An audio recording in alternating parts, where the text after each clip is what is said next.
พี่น้องเพื่อนมาเบิ่งคนขยันตัดฟืนพิการแต่ขาได้แต่เราแข็งแรงนั่งรถวิ่นมานี่มาตัดฟืนติดไว้เป็นละตัดไว้ให้มันแห้งเพื่อเขาจะใส่ไปให้ผักนาเนาะขยันมากเลยแต่เขาบ่เฮ็ดบ่มีผู้เฮ็ดให้ต้องเฮ็ดเองให้กำลังใจคนขยันในเด้อจ้าเพื่อนๆเด้อกดแชร์กดไลค์เด้อกดแชร์กดไลค์ด้วยนะกำลังใจให้เจ้าของช่องน้ำอันนั้นพิการขาอยู่แต่อันนั้นจิตใจนี่บ่พิการเด้อพี่น้องเด้อสู้ขนาดด้วยนี่บ่สู้เฮ็ดจังได๋ในเมื่อเฮาเลือกเกิดบ่ได้เลือกสิรวยก็บ่รวยมันเลือกเอาบ่ได้พี่น้องเอ้ยคนจนก็คือคนจนนี่ล่ะเรามาตัดฟืนอยู่อันนี้คอนฟืนไว้เราอันนี้หลังจากใหม่อันนั้นเฮ็ดโลกไก่เฮ็ดบ่ทันได้มุ่งอยู่พี่น้องนี่ตั้งแล้วมาเฝ้ากามากินไก่น้อย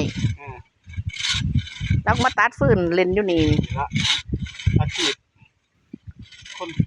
บ้านนอกคนอีสานแต่พอแต่แม่ก็ดังคนนี่ละมันแหมก็ดังดีนั่นแม่นใหม่ยุค่าพอแต่แม่ก็ตัวนี้ละดังเฮ็ดกับเขานึ่งเขาให้กินเลี้ยงมาโอ้ใหญ่บ่ทุกคนลูกก็ได้11ก็ใหญ่ทั้ง11ผู้เฒ่าโบราณคุณพาเฮ็ดแนวนี้ล่ะ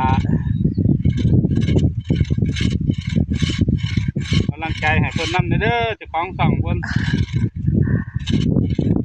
ให้กำลังใจอันเจ้าของช่องให้กำลังใจผู้ตัดฟืนนำพี่น้องเพื่อน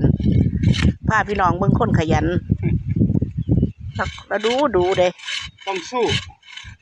ชีวิตเกิดมาเราต้องสู้สิเป็นแบบใดปกติหรือบ่ปกติก็ต้องสู้ต่อไปอยู่ในโลกนี้ให้มันได้แต่เฮาไปอาศัยแต่แห่งผู้อื่นหลายมันก็บ่ได้แม่นบ่ล่ะ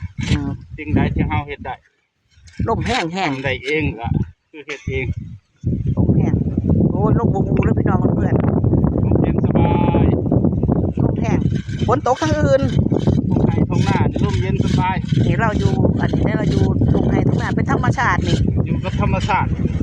โอ้ยลมคักลมแน่แท้เดินเช้ามากก็พอกับธรรมชาติโลดสุดยอดมันก็คือคนอยู่ในเมืองเลยในเมืองนี่มีแต่ปัญหาเลยอยู่บ้านเฮาเนี่ยมันสบายแล้วยอดเลยให้กำลังใจในเด้อไม่ยังสิบอกเพื่อนอันแฟนๆครับบ่ก็เป็นคนเขาต้องสู้บ่ว่าสิเป็นคนจนหรือคนรวยเพิ่นก็สู้จนเพิ่นรวยบางครั้งคนรวยก็มาจากคนจนนี่ล่ะแต่ว่าเพิ่นสู้อดทนขยันอดออมก็ได้เป็นคนรวยฝากขอคิดจักน้อยนึงเนาะขอบคุณหลายๆเด้อพอกันใหม่คลิปหน้าเด้อ